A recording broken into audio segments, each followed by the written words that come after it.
How can matters be brought before the Corruption Commission?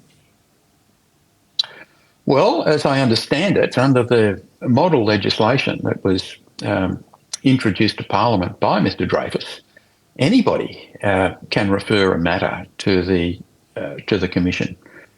So I would not be at all surprised if somebody, particularly those who are now in opposition and have been the subject of some adverse statements about their role or alleged role in this, were to make a referral to the new Commission. There'd be nothing, as I understand it, to prevent them doing so.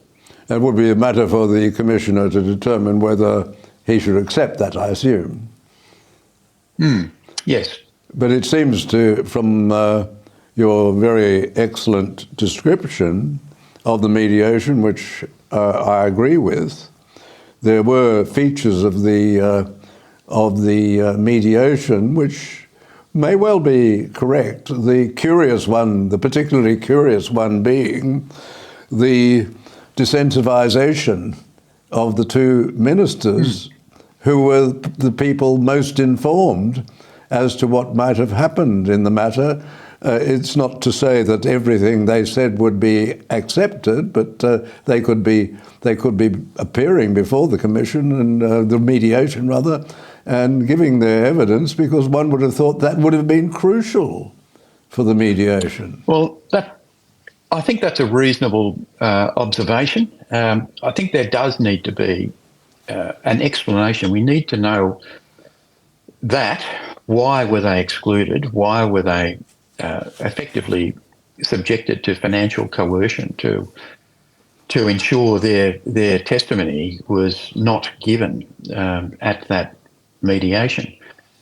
At the time, though, I suspect that decision might have been influenced by the accusations that had been flung around during the Lerman proceedings about the involvement of politicians' political influence. There were some very loose assertions made, not just in court, but generally in the media, about the role of the former government.